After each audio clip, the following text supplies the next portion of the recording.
Amen. Vous pouvez prendre place.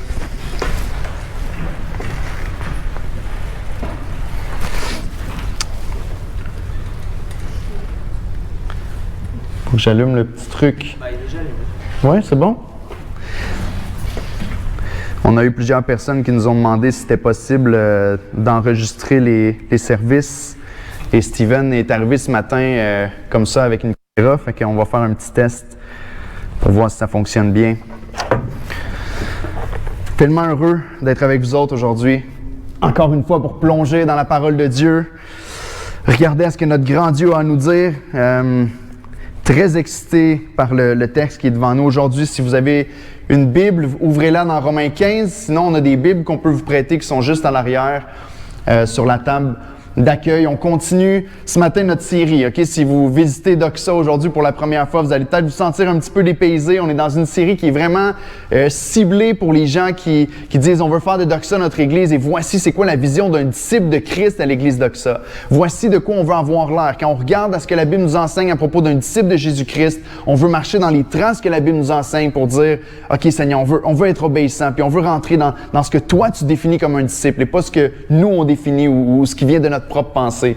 Et on est rendu déjà presque à la fin de notre série. On a passé à travers les définitions, la théologie de notre compréhension d'un disciple, le fait qu'un disciple de Christ demeure, connecte, partage. Écoutez, ce matin, peut-être qu'il y en a qui disent, Éric, on est à la 7e semaine de la série, puis tu nous répètes, puis tu nous remontes ça à chaque semaine. On commence à être un petit peu tanné. Mais gloire à Dieu, il faut que ça rentre. Il faut qu'on soit capable à un moment donné de dire, je le comprends, je le sais par cœur. C'est quelque chose qui devient notre identité. On comprend ce que c'est vraiment un disciple de Christ, puis vers où on s'en va, puis ça amène une unité extraordinaire au sein de l'Église, quand on a tous la même vision, puis qu'on sait où est-ce qu'on va. On a vu chacun des points de théologie derrière l'application, puis on a passé à travers le temps avec Dieu les dernières semaines, le temps de rassemblement la semaine passée. Et cette semaine, on arrive au temps de groupe. Pourquoi est-ce qu'à l'Église Doxa, on croit que c'est important de se réunir non seulement le dimanche matin ici ensemble, mais dans les foyers, dans les maisons ou dans les endroits qu'on va trouver pour pouvoir se réunir? Pourquoi est-ce qu'on considère ça comme tellement important? Pourquoi est-ce qu'on croit que, bien que le dimanche matin est un temps qu'on croit qui est extrêmement biblique, qui est essentiel pour notre croissance, on croit que le temps de groupe est aussi un temps qui est essentiel. Et j'espère être capable de vous montrer à travers Romains 15. Aujourd'hui, on est dans Romains chapitre 15 et c'est un survol. Okay? Romains, c'est tout le temps... Je parlais avec un frère qui est en apprentissage pour la prédication cette semaine, puis je disais comment que Romains, c'est une lettre qui est effrayante un peu à prêcher.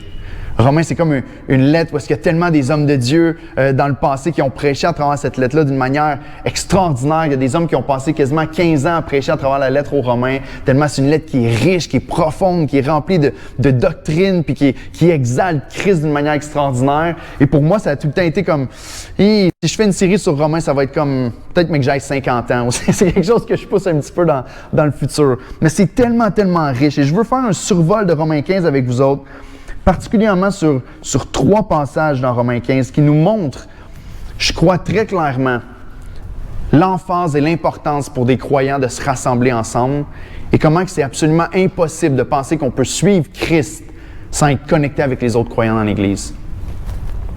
Comment c'est impossible de penser qu'on peut réellement suivre Christ sans être connecté puis exercer un ministère envers les autres croyants et que les autres croyants exercent un ministère envers nous autres. Et on voit ça ici à l'Église à travers les groupes.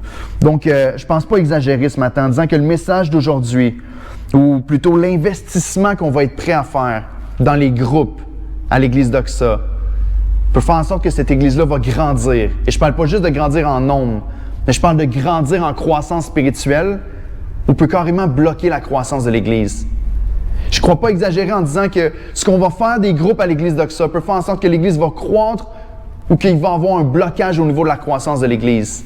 Et laissez-moi vous montrer à travers le texte de quelle manière ça prend place. Si tu veux écrire juste une phrase dans ton cahier de notes aujourd'hui, si tu n'as pas cahier de notes, je t'encourage fortement à t'en acheter un puis à prendre des notes quand tu viens à l'Église. Si tu veux retenir une phrase ou écrire une seule phrase, que ce soit celle-ci, le temps de groupe est essentiel à ma croissance.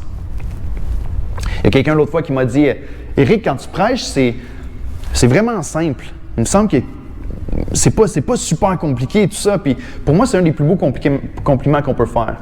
Si quelqu'un vient me voir en me disant « Éric, j'aurais pu prêcher le message que tu as prêché un matin. » Je dis « Gloire à Dieu! » Parce que le but, c'est pas d'être compliqué puis de paraître intelligent. C'est de prêcher intelligemment. Le but, c'est pas de paraître glorieux puis que les gens disent « Wow, t'es tellement compliqué dans ta pensée », mais c'est que le message passe puis qu'on retienne bien ce que la Bible nous enseigne. Donc, c'est très simple ce matin, mais le temps de groupe est réellement essentiel à ma croissance. Si je ne passe pas du temps à connecter avec les frères et sœurs dans un autre contexte que celui du dimanche matin, ma croissance va être bloquée. Donc, je vais lire avec vous les versets 5 et 6 du chapitre 15 de Romains, puis on rentre directement dans le message aujourd'hui. Romains 15, versets 5 et 6, et directement avec notre premier point. Pourquoi le temps de groupe? C'est la question à laquelle on veut répondre à travers nos points aujourd'hui. Pourquoi est-ce que c'est si important, le temps de groupe? Mais premièrement, parce que Dieu veut qu'on vive une unité de cœur et de but. Une unité de cœur et d'objectif. Et regardez avec moi au verset 5 et 6 de Romains 15. Paul ici est en train d'encourager l'Église qui est composée de quelques Juifs qui se sont convertis au christianisme, mais principalement à Rome, il y avait beaucoup de gentils, ou ceux qui sont des non-Juifs, qui sont devenus chrétiens par la prédication de l'Évangile. Et il s'adresse à ce groupe-là, qui est composé comme majoritairement de ces deux groupes-là. Il dit que le Dieu de la persévérance et de la consolation vous donne d'avoir les mêmes sentiments les uns envers les autres, selon Jésus-Christ, afin que tous ensemble, d'une seule bouche, vous glorifiez le Dieu et Père de notre Seigneur Jésus-Christ. Quel beau texte! Ici, Paul est en train de prêcher à une église justement qui est composée de Juifs et qui se sont convertis au christianisme, donc qui arrivent avec tout leur bagage de leur compréhension de l'Ancien Testament, leur interprétation des textes de l'Ancien Testament, puis qu'il y a une confrontation avec les non-Juifs qui, eux, ont pris l'Évangile et qui ont appris la bonne nouvelle et la nouvelle alliance qui ont été prêchés par ceux qui sont venus évangéliser à Rome. Et là, il y a un gros, si vous me permettez l'expression, un gros clash. Il y a des problèmes qui se passent entre les deux groupes parce qu'ils n'ont pas la même interprétation de certains textes de l'Ancien Testament et particulièrement de qu'est-ce qu'on fait avec la loi de l'Ancien Testament. Et ce que ça fait, c'est qu'il y a des complications au sein de l'Église. Et il y a des disputes qui peuvent arriver, qui disent non, vous ne devriez pas, par exemple, manger de viande qui est sacrifiée aux idoles, vous ne devriez pas faire telle et telle chose, vous devriez célébrer telle et telle fête que vous ne faites pas en ce moment. Et Paul considère que les non-juifs qui se sont convertis, qui sont devenus chrétiens, il les considère comme étant plus matures dans la foi. Il les considère, il va utiliser des expressions plus fortes dans la foi. Parce qu'eux comprennent qu'en réalité, il n'y a pas d'idole. Et que la viande qui est sacrifiée aux idoles, c'est pas de la viande sacrifiée aux idoles, parce que les idoles n'existent pas. Et qu'ils peuvent manger de tout ce qui se trouve au marché, tant qu'ils sont reconnaissants envers Dieu pour ce que Dieu leur donne. Mais il va toujours encourager les plus forts. Si vous lisez le Nouveau Testament, vous allez voir ça partout. Il va toujours encourager les plus forts à s'adapter aux plus faibles. Jamais le contraire. Il y a un enseignement qui doit être fait envers les plus faibles, mais il va toujours encourager ceux qui sont les plus forts dans la foi à s'adapter aux plus faibles, à s'adapter à ceux qui n'ont peut-être pas encore compris. Oui, il y a de l'enseignement, oui, il y a de l'apprentissage à avoir, à prendre place dans la vie des plus faibles, mais que les plus forts soient capables, eux, puis ils vont encourager les gens à dire « Écoutez, si c'est les troubles que vous mangez de la viande, mangez-en pas quand vous êtes avec eux. C'est pas grave. Recherchez l'unité. » Et ici, c'est dans cette vision-là, dans cette vision d'unité, de dire et peut-être dans une église comme celle qu'on est ici, il y a des gens qui viennent de toutes sortes de backgrounds. J'ai parlé avec plusieurs d'entre vous autres. Il y en a qui viennent d'églises baptistes, il y en a qui viennent d'églises pentecôtistes originalement, il y en a qui viennent d'églises des frères, il y a des gens qui viennent d'un petit peu partout. Puis il y a peut-être des points doctrinaux sur lesquels on n'est pas tout à fait d'accord, où on continue d'apprendre puis de grandir. Et Paul nous encourage à dire, c'est pas ça qui devrait amener une division, vous ne devriez pas accrocher là-dessus. Mais si on peut saisir ce qu'il nous dit ici dans les versets 3 et 4, si on peut saisir ce qu'il nous dit à propos de l'unité entre les chrétiens, puis du cœur et du but qu'on doit avoir les uns avec les autres, ça va tout changer. Et quand vient le temps de parler des doctrines et des croyances et des préférences, des fois même, les choses vont se mettre en place automatiquement. Regardez ce qu'il nous dit. Il nous dit que le Dieu de la persévérance et de la consolation vous donne d'avoir les mêmes sentiments les uns envers les autres selon Jésus-Christ.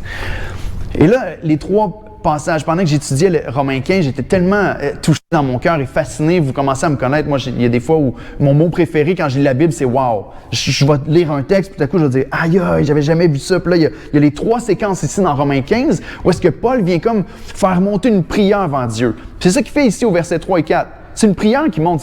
Il ne dit pas essayer de recevoir les mêmes sentiments les uns envers les autres, essayer de travailler fort pour arriver à ces sentiments-là. Il dit que le Dieu de la persévérance et de la consolation vous donne d'avoir les mêmes sentiments les uns envers les autres, selon Jésus-Christ. Et qu'est-ce qui est beau, c'est que les 3 passages qu'on va voir commencent comme ça. Que le Dieu de, puis ensuite il va dire qu'est-ce qui est supposé de prendre place dans la vie du croyant. Et je trouvais ça tellement beau. Frères et sœurs, qu'on puisse continuer encore de regarder vers Dieu en disant, mais parce que mon Dieu est comme ça, parce que mon Dieu déverse sa bonté, sa consolation, sa patience sur nous, on est capable de vivre de la manière que Dieu nous appelle à vivre. Ici, on lit un texte comme celui-là, puis on se dit, mais qu'est-ce que ça veut dire exactement? Quand il nous dit que Dieu, c'est le Dieu de la persévérance et de la consolation. Réfléchissez une seconde, OK? Répondez dans votre tête ou à haute voix, comme vous voulez. Est-ce que Dieu a besoin de persévérance? Non. Bonne réponse, Claire. 5 points. Est-ce que Dieu a besoin de consolation? Non plus. Lorsqu'on dit que Dieu est le Dieu de la persévérance et de la consolation, c'est pas que c'est le Dieu qui persévère quand c'est difficile. Dieu a non seulement connaît la fin, mais Dieu a établi toutes choses. Dieu contrôle, Dieu est sur son trône et règne comme roi souverain. Dieu n'a pas besoin de persévérance, il sait ce qui va arriver. Nous, on a besoin. Nous, on est ceux qui ont besoin de persévérance. Dieu n'a pas besoin de consolation. Parce que Dieu n'est pas affecté par les choses qui nous affectent. Dieu n'est pas sur son trône en train de se dire « Ah non, je suis vraiment triste de ce qui se passe parce que je ne sais pas ce qui va arriver par la suite et je ne sais pas si ça va bien finir ou mal finir. » Dieu est en contrôle. Je trouvais ça tellement encourageant de juste réfléchir sur ce point-là en commençant. Lorsqu'on dit que Dieu est le Dieu de la persévérance et de la consolation, ce n'est pas parce que lui a besoin de ces points-là ou que lui doit persévérer, mais c'est que Dieu est pour nous la source de toute persévérance et la source de toute consolation. Dieu est pour nous la source de toute persévérance et de toute consolation.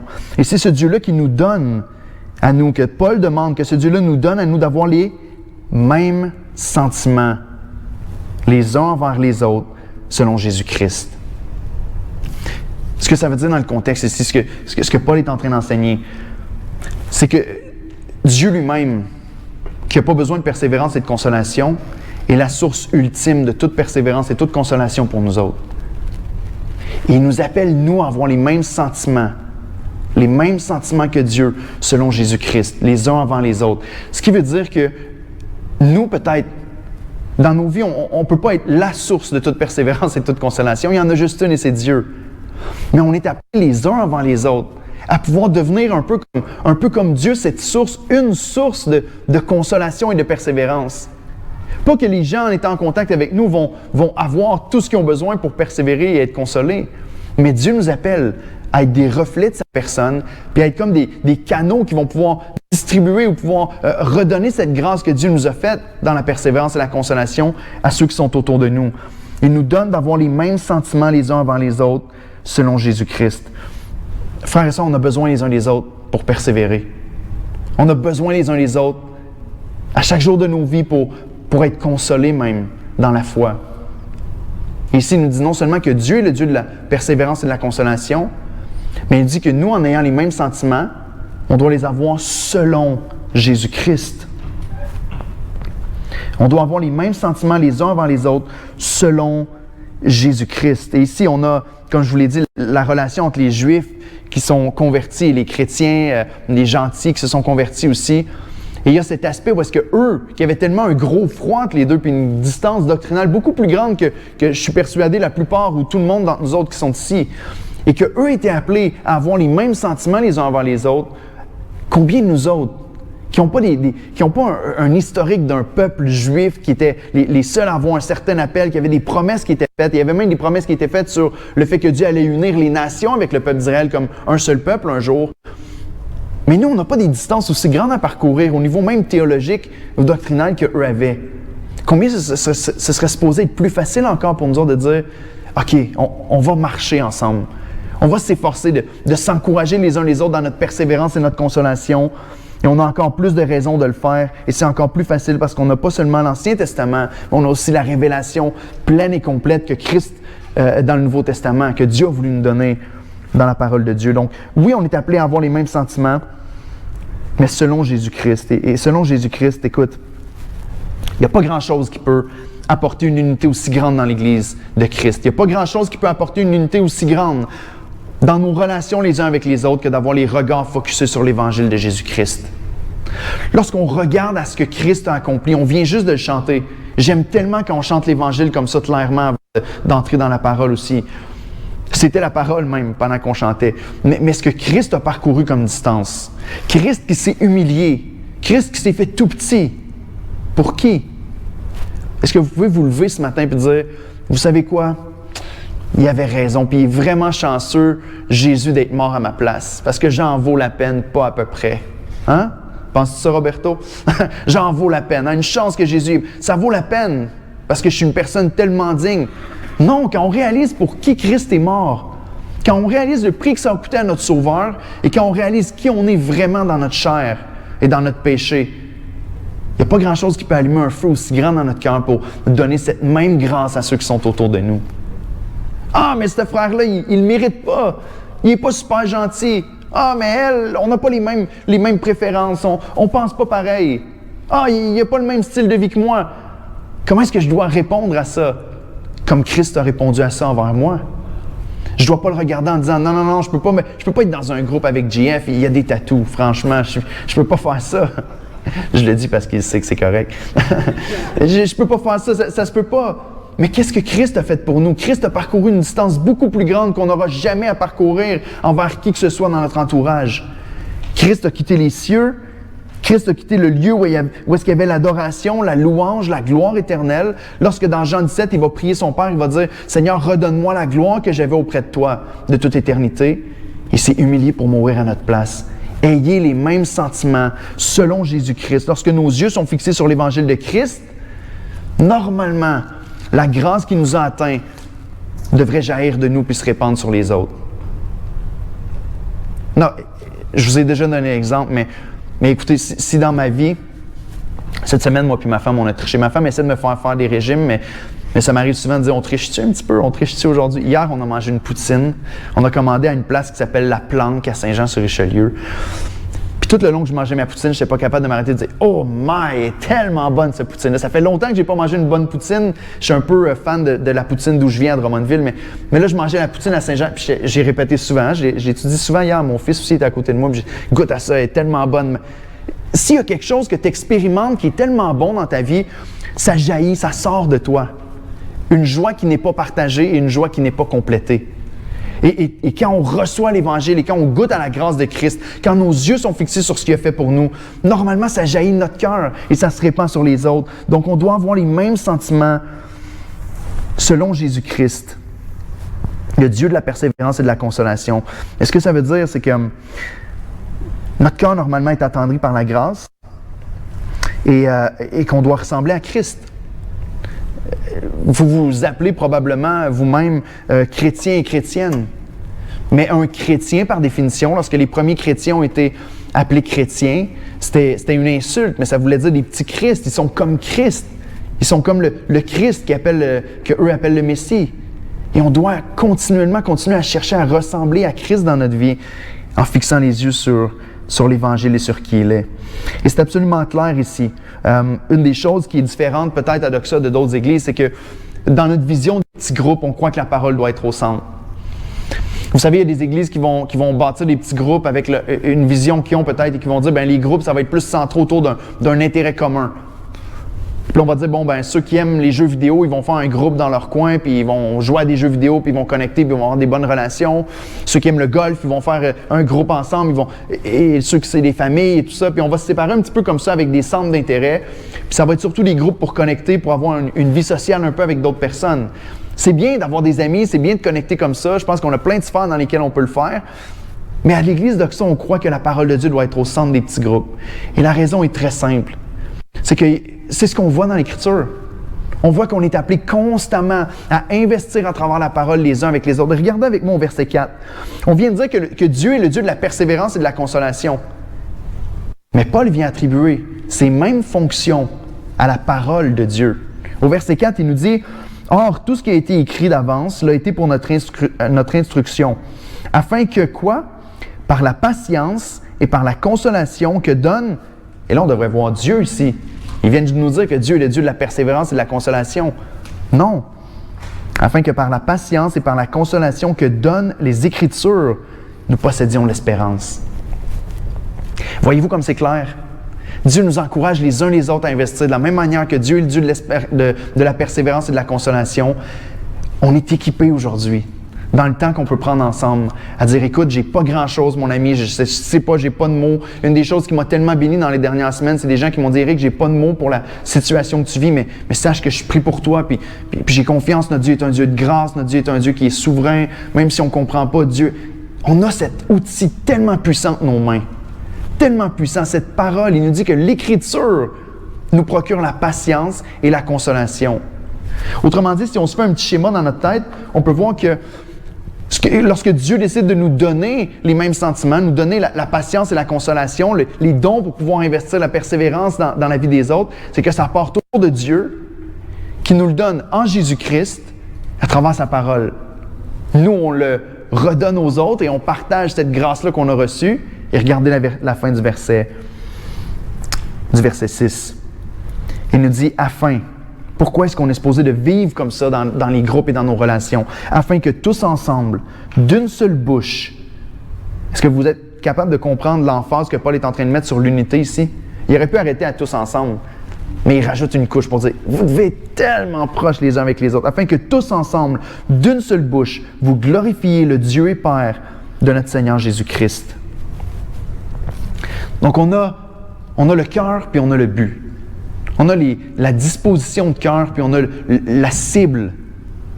Si on se réunit ensemble les uns avec les autres, c'est pas pour dire, on se sent un petit peu mieux dans notre peau, mon estime augmente quand je passe du temps avec toi parce que tu me flattes dans le sens du poil, comme on dit en bon québécois. Mais on se réunit ensemble les uns les autres pour que nos yeux soient fixés constamment sur Christ et pour qu'ensemble, comme une seule voix et un seul corps, on puisse glorifier le Dieu et Père de notre Seigneur Jésus-Christ. Wow! Je sais pas pour vous autres, moi dans ma Bible ici, là, dans la marge, c'est écrit « doxa ».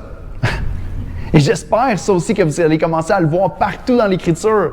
C'est tellement toujours là. Le but d'absolument toute chose sur la terre, le but pour lequel Dieu a créé le monde, pour lequel il nous a fait, pour lequel il a créé son Église, c'est pour sa gloire suprême. Parce que notre joie la plus grande dépend d'à quel point on voit la gloire de Dieu.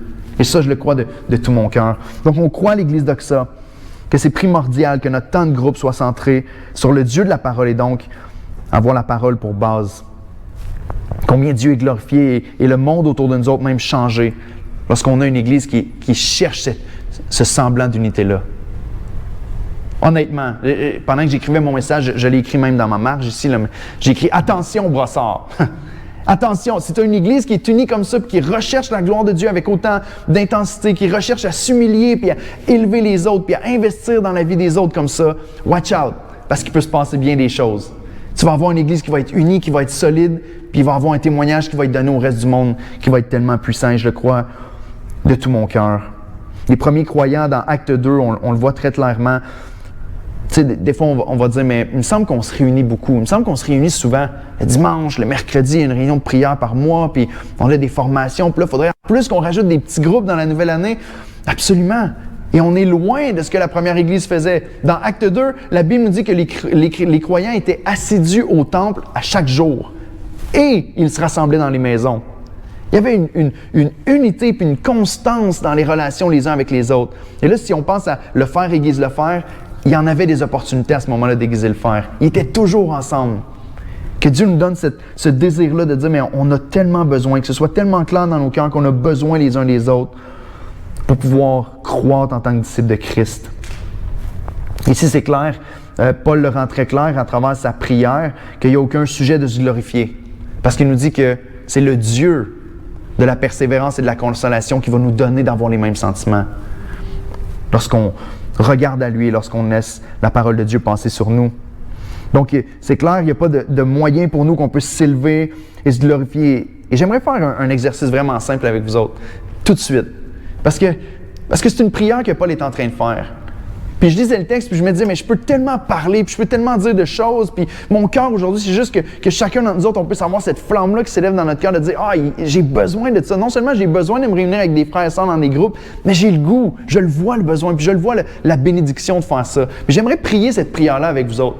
Ce que je voudrais qu'on fasse, c'est juste qu'on la lise à haute voix, puis qu'on remplace les vous par les nous. OK? Puis qu'on peut juste prier ça sur l'Église d'Oxa, juste tout de suite ensemble. Voulez-vous faire ça avec moi? On va lire le verset comme une prière ensemble en disant « Seigneur, fais-le ici. » On ne veut pas juste l'entendre être prêché, mais on veut le vivre. Donc, lisons-le ensemble. Que le Dieu de la persévérance et de la consolation nous donne d'avoir les mêmes sentiments les uns envers les autres selon Jésus-Christ, afin que tous ensemble, d'une seule bouche, nous glorifions le Dieu et Père de notre Seigneur Jésus-Christ. Amen, Seigneur, fais-le parmi nous. Paul continue avec une autre prière au verset 13 et 14. Pourquoi le temps de groupe est si important? Parce que Dieu veut qu'on vive une croissance dans la foi. Regardez avec moi les versets 13 et 14. La même formule revient ici. Que le Dieu de l'espérance vous remplisse de toute joie et de toute paix dans la foi, pour que vous abondiez en espérance par la puissance du Saint-Esprit. Pour ce qui vous concerne, mes frères, je suis moi-même persuadé que vous êtes pleins de bonnes dispositions, remplis de toute connaissance et capables de vous exhorter les uns les autres. Intéressant, hein? Encore une fois, il revient avec sa formule en pointant vers, premièrement, le caractère de Dieu. Que le Dieu de l'espérance, et on peut se reposer la même question que tantôt, on peut prendre cette habitude-là quand on lit la parole de Dieu. Le Dieu de l'espérance, encore une fois, est-ce que Dieu a besoin d'espérance? Nous, un jour, l'espérance va cesser dans notre cœur parce que nos yeux vont s'ouvrir dans l'éternité, puis notre espoir va être totalement accompli. La foi ne sera plus nécessaire, la foi va devenir la vue, puis on va voir l'accomplissement de toutes les promesses qu'on s'attend en Jésus-Christ. Dieu n'a pas besoin d'espérance. Encore une fois, Dieu est la source suprême de toute notre espérance. Dieu est la source de notre espérance. Et ici, au verset 3 et 4, il nous dit que Dieu vous donne. Ici, il dit que Dieu vous remplisse. Que Dieu vous remplisse de toute joie et de toute paix dans la foi, pour que vous abondiez en espérance. Ça, ce terme-là ici, abondier, en grec, ça veut dire, en anglais, on dirait overflow. Il faut que tu débordes d'espérance. Tu as tellement d'espoir que ça jaillit de toi. Il nous dit par la puissance du Saint-Esprit. Dieu est le Dieu qui nous procure l'espérance. Une vérité biblique ici, c'est que toute grâce, comme j'ai dit tantôt, nous est donnée de Dieu, par Christ, et que toutes ces grâces-là qui nous sont données de Dieu en Jésus-Christ sont appliquées à notre âme par le Saint-Esprit. Ici, il met l'emphase sur le rôle du Saint-Esprit, que ces choses-là puissent arriver dans notre cœur par la puissance du Saint-Esprit. C'est la manière que la Trinité fonctionne et c'est tellement magnifique. Tout ce que Dieu fait, il fait à travers la Sainte Trinité, le Père qui donne à travers son Fils et que c'est appliqué dans notre cœur par le Saint-Esprit. Mais ici, remarquez qu'au verset 13, Paul s'assure que ses lecteurs comprennent que la joie et la paix qu'il demande à Dieu de leur donner, la joie et la paix qu'il leur demande de leur donner se trouvent dans la foi. C'est écrit que le Dieu d'espérance vous remplisse de toute joie et de toute paix dans la foi. Encore une fois, si on revient à la parole de Dieu, c'est de dire que les croyants, on est supposé de connaître cette joie-là et cette paix que Dieu nous donne, mais que ça ne se passe pas sans la doctrine. Des fois, on a l'impression que la théologie, c'est pour les théologiens, c'est pour les professeurs à l'école biblique. La réalité, c'est qu'on est tous théologiens ici. Chaque fois que vous ouvrez votre bouche pour dire quelque chose à propos de Dieu, vous faites de la théologie. Vous dites une vérité ou un mensonge à propos de qui est Dieu. On fait de la théologie constamment les uns avec les autres. Parce qu'on est des croyants et ce qu'on croit est basé sur la parole de Dieu. Donc la joie et la paix qui nous est communiquée, cette espérance-là qui nous est communiquée par le Saint-Esprit, encore une fois, il le fait à travers la parole, à travers notre foi. Souvent dans le Nouveau Testament, on utilise le mot foi pour parler de l'ensemble des croyances qu'on a en tant que chrétien, de l'ensemble des choses qu'on croit. Et honnêtement, toute notre espérance ou notre désespoir est basé sur ce en quoi on met notre foi. La réalité, c'est pas qu'il y a des gens qui croient et qu'il y a des gens qui ne croient pas. La question est, on croit tous, mais en quoi? Et tes croyances vont avoir un impact direct sur l'espérance dans ta vie ou le désespoir. Si tu crois que la vie n'a absolument aucun sens, moi, il y a de ça, je perds le compte maintenant, mais 17 ans à peu près, juste avant ma conversion, j'étais dans un petit appartement à Drummondville, pas de job, pas d'éducation, pas de but dans la vie. Je suis tombé dans une déprime incroyable. Je pensais jamais penser de cette manière-là, mais je suis tombé dans des pensées tellement sombres. J'étais couché carrément, je vous mens pas, c'est déprimant comme vie, mais j'étais couché sur le plancher de mon petit salon où est-ce que j'étais là, puis je regardais le plafond, puis je me disais, mais ça sert à quoi? Ça sert à quoi cette vie-là? Je suis tombé complètement désespéré parce que je me suis dit, mais ça, puis pour la première fois de ma vie, la pensée de partir est venue dans ma tête.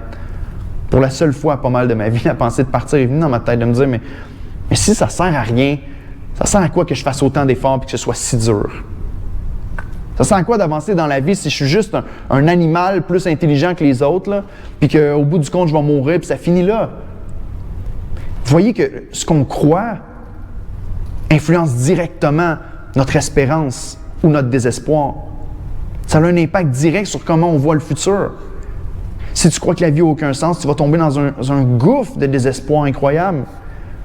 Mais si tu crois dans le Dieu de la Bible, et c'est pour ça que les chrétiens sont des gens qui sont remplis d'espérance. Je me rappelle qu'une chose qui m'énervait quand je suis arrivé à l'église au début, c'est que tous ces gens-là, ils souriaient. Je me suis dit, voyons, ils sont pas bien. Tu sais, dans les films, des fois, tu as des gens qui sourient, puis souvent, l'expression, c'est des imbéciles heureux. Tu sais, ils ont comme pas de soucis. C'est parce qu'eux, ils pensent pas, fait qu'ils sont bien, puis ils sont contents, ils vivent la vie, tu sais, comme... Mais la réalité, c'est que ces gens-là connaissaient quelque chose que je connaissais pas. Christ est un trésor tellement précieux à l'âme parce qu'en Christ, on a la promesse de la vie éternelle. Puis ça donne une espérance dans notre cœur qui fait en sorte que la vie n'est pas plate comme les autres peuvent voir la vie plate. Lorsque les croyants peuvent regarder dehors puis voir le soleil qui brille dans le ciel, on sait que c'est pas juste la création c'est même pas de la création, que c'est juste la vie qui a explosé comme ça, puis que les planètes se sont alignées, puis qu'il y a juste de la lumière qui est apparue. On sait qu'on a un Dieu bon qui fait lever le soleil sur les bons et sur les méchants à chaque jour de notre vie. Un Dieu qui nous fait grâce que le soleil se lève sur notre vie, puis qu'on puisse goûter à l'air frais, puis qu'on puisse goûter à la nourriture, puis à tout ce qu'on peut avoir.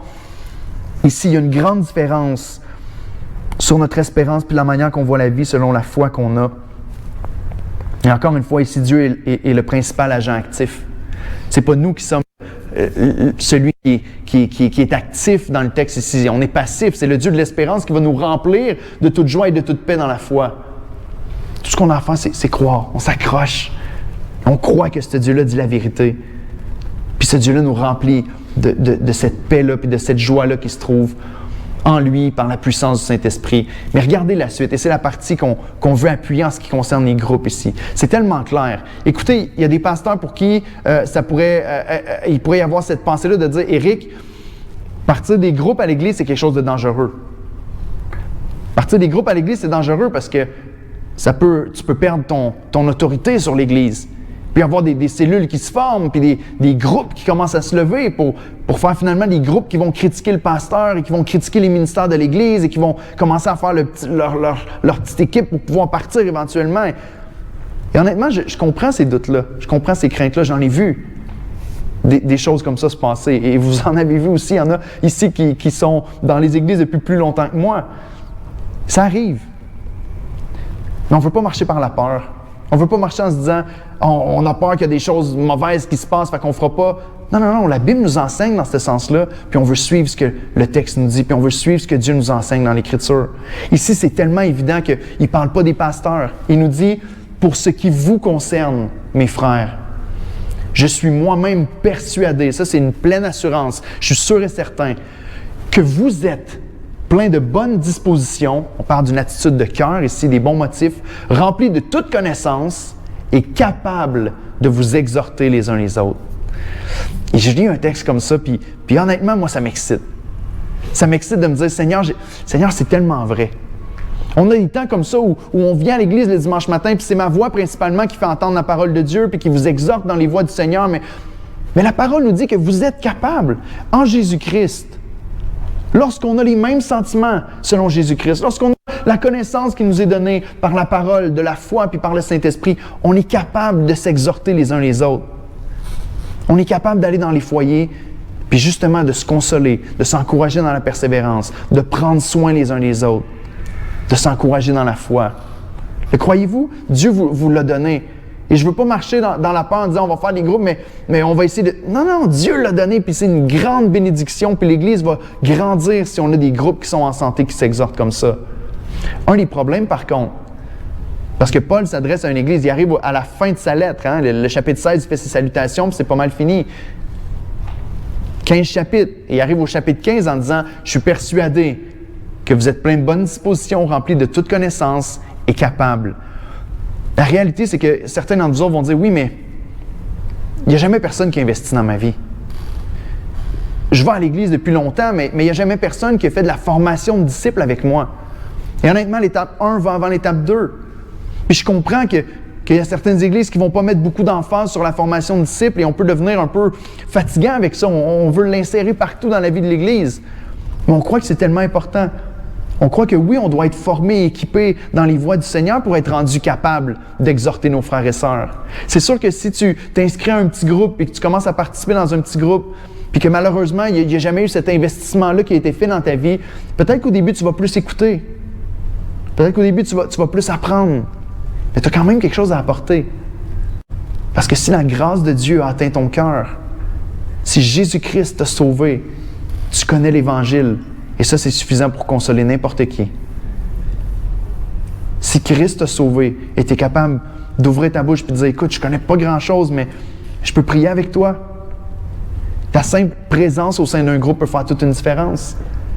Vous savez, quand je lis le livre de Job, qui est mon livre préféré, c'est sûr, en ce qui concerne la souffrance, la chose que j'ai le plus appris dans le livre de Job, c'est que ceux qui ont le moment où ses amis l'ont plus aidé, parce que vous le savez, Dieu va les reprendre à la fin, puis ils ont été pas très brillants avec Job, puis finalement, ils ont fait plus de mal à Job que de bien. Mais le moment où est-ce qu'ils ont été la plus grande aide pour Job, ça a été le temps où est-ce qu'ils n'ont rien dit. Ils ont juste resté avec lui. Ils ont pleuré avec lui, puis ils ont souffert avec lui. Des fois, tu n'as pas besoin d'ouvrir ta bouche. Des fois, tu peux juste être là, puis vivre avec l'autre, puis juste être présent avec l'autre personne. Et ça se passe dans les groupes maison. Mon cœur se remplit tellement de joie quand j'entends des témoignages comme une sœur qui vit des moments tellement difficiles au travail, qui se rencontre avec le reste de ses sœurs à l'église, qui prennent un temps dans la parole, dans la prière, et qui ressent tellement encouragée parce que ses sœurs ont prié pour elle, l'ont investi en elle, ils ont donné des versets peut-être dans la parole de Dieu, puis là, elle repart au travail avec un cœur qui est totalement différent. Un frère qui se rencontre avec son groupe noyau puis qui s'ouvre sur un de ses péchés avec lequel il y a tellement de difficultés, puis qu'il y a un frère dans le groupe qui lève sa main et qui dit « Ben écoute, j'ai la même difficulté que toi. Et je crois que Dieu est capable de nous soutenir là-dedans. Je crois que la parole de Dieu est suffisante. Je crois que son esprit est fort pour nous aider. Veux-tu qu'on prie ensemble? Quelle force pour une Église lorsqu'on croit ces paroles-là, lorsqu'on est capable d'avoir un cœur qui a les bonnes dispositions, lorsqu'on cherche à connaître la volonté du Seigneur et qu'on croit cette vérité-là, qu'on est capable de s'exhorter les uns les autres. Ce serait une folie, et ça s'est passé dans l'Église catholique, et c'est une des raisons pour lesquelles Martin Luther s'est levé à un moment donné, en disant il y a juste le pape et les autorités religieuses qui sont capables d'enseigner la parole. Vous savez, ma propre grand-mère, et je ne suis pas si vieux que ça, mais ma propre grand-mère, elle a 83, puis elle-même, quand je suis devenu chrétien, j'ai parlé un petit peu avec elle à propos de la Bible et tout ça, puis elle m'a dit « Tu ne devrais pas lire la Bible ». Parce que les prêtres ils avaient dit dans son temps que si le peuple normal lisait la Bible, il deviendrait fou. Ils n'ont pas la compétence. Vous avez déjà entendu ça, hein? Si vous lisez la Bible, vous allez être fou. C'est juste les prêtres qui peuvent interpréter ça. Puis elle me disait ça, puis je me dis, mais c'est tellement pas bon. Parce que Dieu a révélé sa parole de manière à ce que les gens puissent le comprendre. Dieu est un Dieu sage. Et chacun d'entre nous autres, on peut prendre la parole de Dieu et non seulement être exhorté, mais exhorter les autres. On est capable de vivre selon ce que Dieu nous a appelés à vivre. Tellement important, mais tellement précieux aussi qu'on mette l'emphase sur la formation de disciples. Tellement bénissant de passer à travers Disciple 101. Puis dans la nouvelle année, on va avoir d'autres formations qui vont commencer comme ça. Tellement important aussi d'avoir une certaine redevabilité dans l'Église. Où est-ce qu'on est capable de s'ouvrir avec les autres, puis qu'on est capable d'ouvrir notre cœur, puis de laisser les gens entrer dans notre cœur, puis nous conseiller, puis nous exhorter, puis nous encourager. Et encore une fois, ici, peut-être qu'il y en a plusieurs qui ont peur. Peut-être que ce matin, tu as besoin que Dieu guérisse ton cœur. Parce que tu as des expériences dans des groupes où tu t'es ouvert, puis peut-être que les gens se sont servis de ça contre toi, ou pour te reprendre sur des choses, ou pour avoir une mauvaise action. De la même manière que moi, je ne peux pas dire « on ne fera pas de groupe parce que j'ai peur qu'il arrive quelque chose ». Il faut avoir confiance. Que lorsqu'on met notre confiance en Dieu puis qu'on dit, écoute, oui, il y a des gens qui sont maladroits, il y a des gens qui vont même faire du mal des fois, mais je vais entrer dans ce que Dieu m'appelle à entrer. Parce que c'est tellement précieux et tellement essentiel pour mon âme. Peut-être qu'on a des mauvaises expériences dans le passé au niveau des groupes parce que ça a tourné autour d'un peu de n'importe quoi. Mais que ce ne soit pas une raison pour nous arrêter. Peut-être aujourd'hui, il faut prier en disant, Seigneur, guéris mon cœur puis donne-moi la foi encore que c'est possible de vivre ça. C'est possible de vivre des relations qui sont authentiques et qui vont aider dans ma croissance. Le dernier point est super simple. C'est la dernière expression que Paul emploie en parlant de Dieu et sa dernière prière ici. Et c'est au verset 33, c'est le tout dernier verset du chapitre 15. Pourquoi les temps de groupe? Parce que Dieu veut qu'on vive la paix de sa présence. Le verset 33 est très court, il va comme ça, il dit « Que le Dieu de paix soit avec vous tous. Amen. » Que le Dieu de paix soit avec vous tous. Je ne sais pas si vous remarquez le changement entre les trois expressions. Au début, il nous dit que le Dieu de la persévérance et de la consolation vous donne d'avoir les mêmes sentiments. Ensuite, il nous dit que le Dieu de l'espérance vous remplisse de la joie dans la foi. Et ici, il ne nous parle pas de Dieu qui nous donne, que Dieu nous remplit, mais il dit que le Dieu de paix soit avec vous tous. Que le Dieu de paix, Dieu n'est pas juste le Dieu de qui provient la paix. Dieu n'est pas juste celui qui nous offre et qui nous donne la paix, mais Dieu est le Dieu qui, lorsque son peuple se rallie comme ça, lorsque son peuple marche dans ses voies et que son peuple veut s'humilier devant lui en disant « Oui, Seigneur, je veux vivre selon ce que ta parole m'enseigne ici dans le texte. Je veux chercher à avoir les mêmes sentiments qu'en Jésus-Christ. Je veux chercher à avoir ces relations-là avec les autres. Je crois que c'est vrai que tu nous as donné ce qu'on était capable pour s'exhorter. » La Bible nous dit ici que lorsqu'il y a une Église, qu'il y a une unité comme celle-là, le Dieu de paix est avec nous. Et ça, c'est la plus belle des promesses qu'il y a dans tout le texte ici. Pas juste de dire on veut que Dieu nous donne des choses, mais le Dieu de paix sera parmi vous. Le Dieu de paix soit avec vous tous. Amen. Quelle prière et quel désir. Et c'est une marque d'une Église en santé. Et c'est une marque d'une Église qui est prête à grandir. Dans Actes, encore une fois, dans la première Église, on nous dit que l'Église était en paix et elle s'accroissait de jour en jour. Un des passages que je trouve qui est encore plus clair que ça, c'est dans 2 Corinthiens 13. Dans le dernier chapitre de 2 Corinthiens au verset 11, et je vous l'ai mis à l'écran aussi. Parce qu'il nous parle, c'est sur la même slide, Steven, il nous parle il nous parle encore une fois de cette unité-là. Il nous parle encore du Dieu de paix dans le contexte des relations entre frères et sœurs, puis dans le contexte de l'exhortation. Il dit « Au reste, frères, soyez dans la joie. » Vous l'avez entendu dans le texte juste avant. « Perfectionnez-vous. » Et là, ce n'est pas vous-même, c'est s'investir dans les autres pour aider les autres à croître. « Consolez-vous et ayez un même sentiment. Vivez en paix et le Dieu d'amour et de paix sera avec vous. » Voyez-vous, c'est tellement clair. C'est une répétition carrément de qu'est-ce qu'on vient de voir. Ayez un même sentiment, vivez en paix, le Dieu d'amour et de paix sera avec vous. Une des choses qu'il faut qu'on comprenne, qui est une doctrine très claire dans l'Écriture, c'est que Dieu est partout présent en même temps. En théologie, on va dire Dieu est omniprésent. Omni veut dire partout, tout, complètement présent. Dieu est partout en même temps, tout le temps, pleinement. Et une des meilleures manières de le comprendre, ou plutôt de comprendre que même si Dieu est partout présent, Dieu remplit la salle ici, Dieu remplit le stationnement, une des réalités, c'est que Dieu ne manifeste pas sa présence partout de la même manière tout le temps. La preuve la plus simple, c'est quand on parle de l'enfer et du paradis. La Bible nous enseigne que Dieu est omniprésent, Dieu est partout. Et dans mon jeune temps de chrétien, je croyais que Dieu était partout sauf en enfer. Dieu n'est pas en enfer. Mais la Bible ne nous dit pas ça. Dieu est en enfer, mais en enfer, les gens ne ressentent pas la présence favorable de Dieu. En enfer, les gens ne reçoivent que la condamnation et le jugement sur leurs péchés que Dieu inflige pour l'éternité. Au paradis, on est dans la présence favorable de Dieu pleinement et on ne ressentira jamais rien de la colère de Dieu qui est tombée sur Christ à notre place. Donc Dieu est partout pleinement, mais pas partout de la même manière à chaque moment. Et on croit que la parole nous enseigne que Dieu va aimer, manifester sa présence dans certains lieux plus que d'autres. Dans Jean, qui nous dit que Dieu fait grâce aux humbles et qu'il résiste aux orgueilleux. Dieu aime manifester sa grâce dans une Église où l'humilité est mise de l'avant. Dieu aime visiter son Église avec son amour et sa paix par sa présence lorsqu'on met en pratique et qu'on est obéissant à ce que Dieu nous demande ici. Et je crois sincèrement que la présence de Dieu se manifeste au milieu de nous lorsque nous-mêmes, on va dire « Seigneur, tu as raison, je crois à ce que tu dis pleinement et je veux vivre selon ton appel sur ma vie. » Autant à l'Église le dimanche que dans les groupes à la maison. Et on va terminer ce matin tout simplement avec un symbole très clair de cette réalité-là. Où est-ce qu'on croit qu'une Église qui est unie ensemble, qui célèbre le repas du Seigneur ensemble, est une Église qui a encore les yeux fixés sur cette relation et cette communion avec le Seigneur, où est-ce qu'on dit « Seigneur, je me rappelle de ton alliance ». Et Marie, tu peux peut-être t'approcher pendant qu'on commence à faire la communion.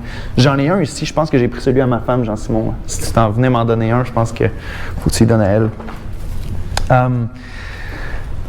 Et alors qu'on prend les emblèmes ce matin et qu'on se rappelle de ce que Christ a accompli pour nous, on va prendre le pain et le vin aujourd'hui et on se rappelle le corps de Christ qui a été brisé à notre place à la croix. Et on se rappelle le sang de Christ qui a coulé à notre place sur la croix.